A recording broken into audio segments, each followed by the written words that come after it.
What's up, everyone? RJ Game News USA here, and today we are moving on with part 3 of our mini-series on the history of the Super Bowl.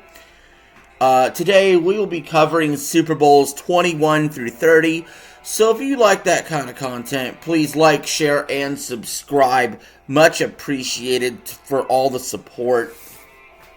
So without further ado, let's jump right into it. Super Bowl 21, the New York Giants defeated the Denver Broncos 39-20. Again, we were at the Rose Bowl. Bill Parcells won his first Super Bowl as head coach. Phil Simms was the quarterback and the MVP, famously throwing almost no incompletions in the game. And he also said after the game that he was going to go to Disney World. So that's where that famous phrase comes from for the Super Bowl winning quarterback to say after the game. For the Denver Broncos and John Elway, this would be the first of 3 Super Bowl losses within 5 years. Within 4 years, excuse me. Beating the Browns each time to get there, but couldn't quite get over the hump. To be fair, the Giants were favored by 9.5 going in. The media and the gambling public were pretty confident the Giants were going to win. But not only would the Broncos lose the Super Bowl in a blowout, they would end up losing others in a blowout too. And that brings us to Super Bowl 22, where Washington defeated the Broncos 42-10. Owie. This was Joe Gibbs' second Super Bowl, and this was Dan Reeves' second Super Bowl loss. The MVP was Doug Williams, quarterback for Washington, also the first black quarterback to win a Super Bowl. I know that Tim Smith, the running back, ran for 240 yards, also could have been MVP. And he was a rookie running back. So, I mean, this was just all-in-all domination here. If you thought it couldn't get any worse for the Broncos, it does. More on that later. But, oddly enough, Denver was up in this game 10-0 after the first quarter.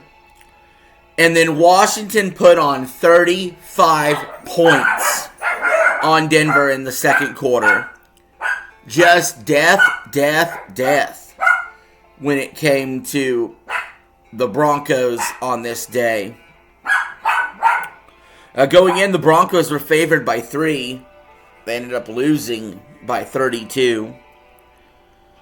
And this was in San Diego. I mean, not too far off from where the Rose Bowl was. So much fascination with, hey, let's play Super Bowls in California. But it is the case. Nice weather, I guess. Let's move on. Super Bowl 23. This is one of the best Super Bowls. This is probably the best Super Bowl all the way up to 23. Maybe all the way through, probably all the way through 30, at least. Maybe all the way through Super Bowl 36. I'll be honest, guys, this is the best, early years Super Bowl. The 49ers defeated the Cincinnati Bengals 20-16. Bill Walsh was in his final game as head coach, winning his 3rd Super Bowl. Jerry Rice was the MVP. And 49ers are favored by 7, so they didn't cover the spread. But more importantly, they won the game. This is the second time they beat the Bengals in the 80s. The 49ers, by winning this game, became the team of the 80s. Up to that point, there really wasn't a dynasty going on. There was a lot of competing teams that had won multiple Super Bowls in the 80s. Washington, of course, being one of them. Having won 2 Super Bowls in the decade.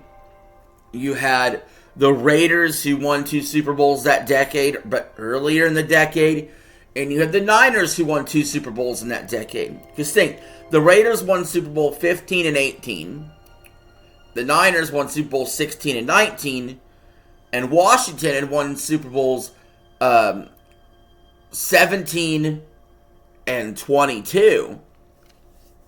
So this clearly set apart the Niners as the team of the decade and the dynasty of the decade. But what they would do next year would set them apart even more. But this is a famous drive that Joe Montana orchestrated towards the end of the game.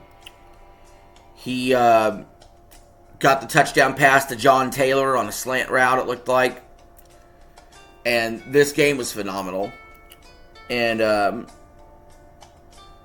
I believe at this moment, people were willing to say Joe Montana was the GOAT. And if he wasn't, next year he definitely would be. And speaking of next year, let's get to it.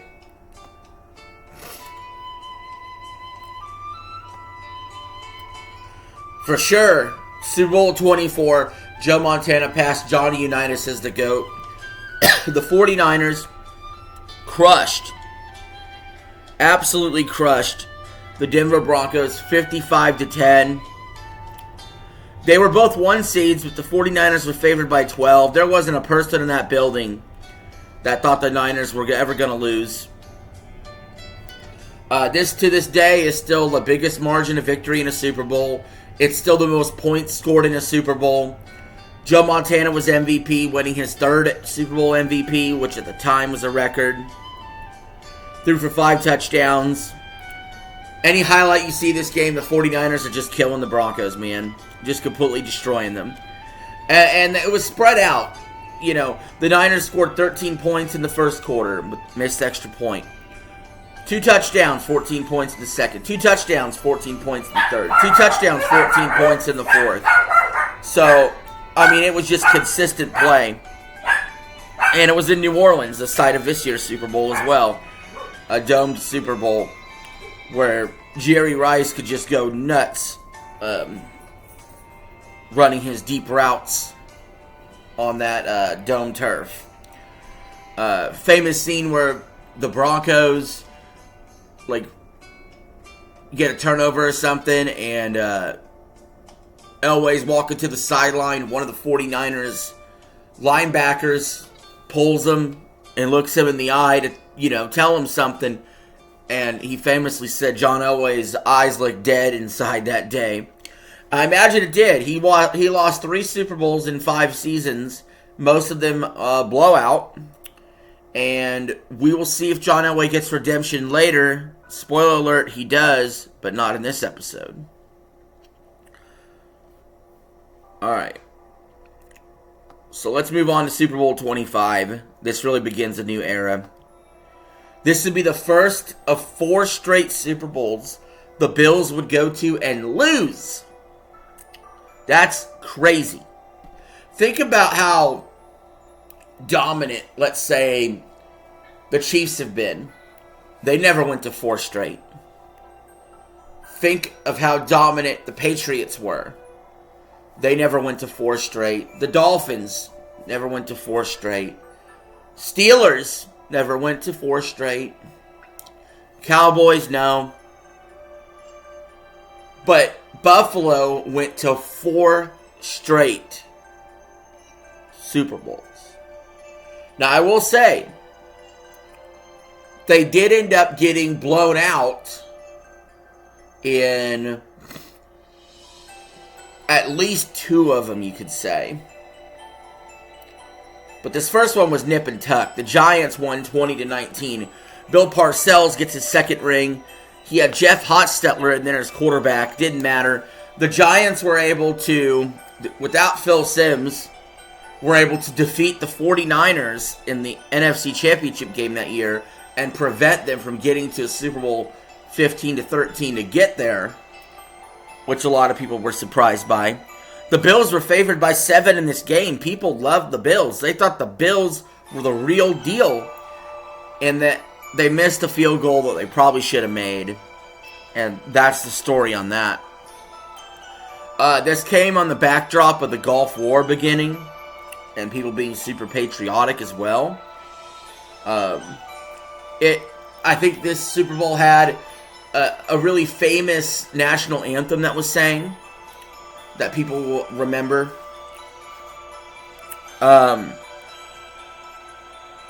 And it was in Tampa. Super Bowl was in Tampa.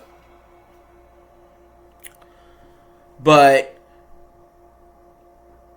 you know, at the end of the day, it goes to show you that even with a backup QB, you can win the big game. It all comes down to a kick sometimes. And if the Bills had a few breaks go the other way, they could have won 4 Super Bowls in a row. They made it there 4 times. But I also will say, if you look at the Super Bowls between Super Bowl 19 to like Super Bowl 31, the NFC won every Super Bowl versus the AFC. So even in this video here, you're going to see the NFC just won every Super Bowl versus the AFC. They had a ridiculous streak. So yeah, that happened. Let's move on to Super Bowl 26, shall we? Now, Super Bowl 26, we almost got a rematch of that this year, but not quite, unfortunately for the country. Washington defeated the Bills 37-24. This was Joe Gibbs' 3rd Super Bowl. The MVP was Mark Rippon. They were favored by 7 and covered. This was Joe Gibbs' 3rd Super Bowl with 3 different quarterbacks. And he did it within 9 years. So, like I said, one of the only reasons they weren't considered a dynasty is because you did have the 49ers out there who won 4 Super Bowls in 9 years. And so this is like a team like, let's say the Steelers, who had a little mini run within the Patriots dynasty. You know, a team that won multiple Super Bowls but didn't quite hit that dynastic level. And it was spread out over 2 decades. You had a couple in the 80s, one in the 90s. You know, I've talked about it before. Joe Gibbs is a top 8 coach all time. You can't convince me otherwise. Don't know how many people would have won 3 Super Bowls with 3 different quarterbacks. He did. Buffalo taking their 2nd Super Bowl loss in a row of 4 they would suffer. This game was 0-0 in the first. 2nd quarter, Washington opened it up 17-0 going into halftime. That was really the turning point of the game from there. So, let's move on to Super Bowl 27, where the Dallas Cowboys defeated the Buffalo Bills 52-17 behind their Super Bowl MVP quarterback Troy Aikman, who just went off this game. This is the best game of his career. 52-17. And it would have been worse too had Leon Lett not held the ball out like a loaf of bread for Don Beebe to come run up the field and smack it out of his hands, or else the Cowboys would have had the record for points scored in a Super Bowl. So that prevented that from happening. This is also the start of the Cowboys dynasty, where they would go on to win 3 out of 4 Super Bowls. So, yeah, team of the 90s, Cowboys, definitely interesting, to say the least. Alright, we're moving on to Super Bowl 28. We had a flat-out rematch between Cowboys and Bills. Cowboys won. No shock there. Emmitt Smith was the Super Bowl MVP. Emmitt Smith is, to me, is without a doubt the best running back of all time. A lot of people bring up his blocking. Look what Saquon's doing with his blocking. Emmitt Smith did that for over a decade. Okay? Yes, the offensive line gets credit too. Some people would prefer Barry Sanders. Some people would prefer, Jim Brown. I say Emmitt all the way. He's got the most rushing yards all time. He did that. 3 Super Bowls, a Super Bowl MVP, an NFL MVP. This guy did everything you could ask for a running back to be able to accomplish. And I don't think you'll ever see it replicated. As great as Saquon Barkley is, as great as Derrick Henry is, they'll never catch Emmitt Smith and his records. So, but they are phenomenal. But yeah, this was Jimmy Johnson's 2nd Super Bowl in a row. Oddly enough, he kind of would leave the Cowboys after this. He sort of built this up, won a couple with them, and then before you know it, poof, he's gone. They have to bring in Barry Switzer. So very interesting. The Cowboys are one of the only dynasties that switched head coaches during a dynasty. And were still able to be a dynasty. Like, usually when you think dynasties, you think Vince Lombardi, Bart Starr, married at the hip, right? Terry Bradshaw, Chuck Noll, married at the hip. Joe Montana, Bill Walsh, married at the hip. But don't forget, Bill Walsh, we just seen this happen. Bill Walsh retired, and George Seifert got a Super Bowl with him. Okay? So, maybe it did happen a couple times, so I stand corrected. Then you have Jimmy Johnson, Troy Aikman, Barry Switzer comes in for the last one. So sometimes they build the culture up right. You know, then you got Belichick, Brady, Mahomes, Reed. You kind of get the picture. Definitely they don't change the quarterbacks. I can tell you that. Washington may have come close to a dynasty, but usually you got the same quarterback for a dynasty. Like, that's a fact. And the Patriots are the only one that had 2 different dynasties. Young Brady, old Brady. A lot of good Brady in the middle, but young Brady, old Brady. And speaking of George Seifert,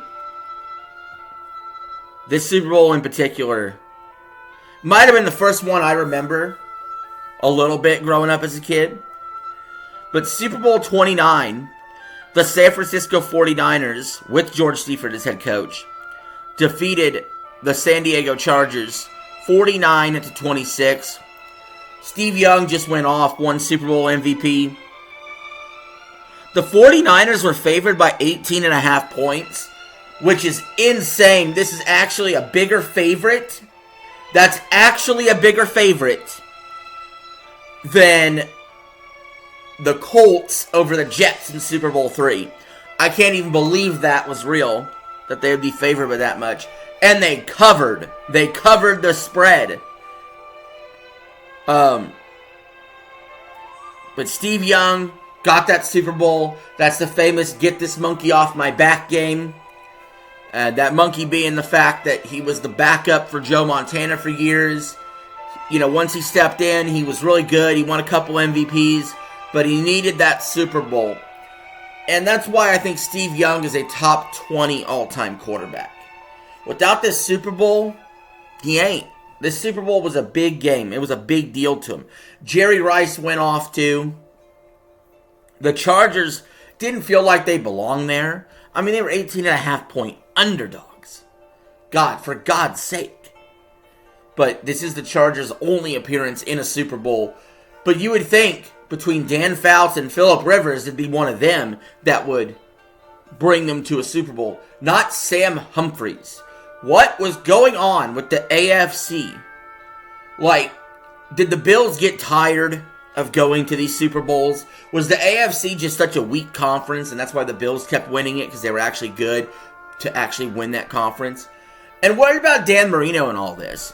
We only see Dan Marino in one Super Bowl back in Super Bowl 19. How come he could not get over the hump and actually get to the game? What happened to John Elway? He went there 3 times. He's gone. The Browns, what happened to them? What happened to these AFC teams? Joe Montana in Kansas City? It's too bad he couldn't have been in this game. That would have been something. Chiefs Niners in the Super Bowl.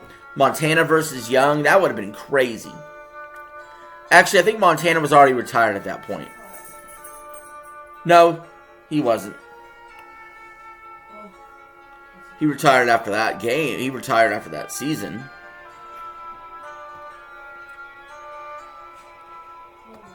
And that brings us to Super Bowl 30, which is where we're going to end it. And I think it's a good stopping point because the Dallas Cowboys won 27-17. Barry Switzer's head coach over Bill Cowher. Cowboys were favored by 13.5, so they actually didn't cover the spread. But the Cowboys, by winning this game, became a dynasty in the early 90s. 3 out of 4 is definitely a dynasty.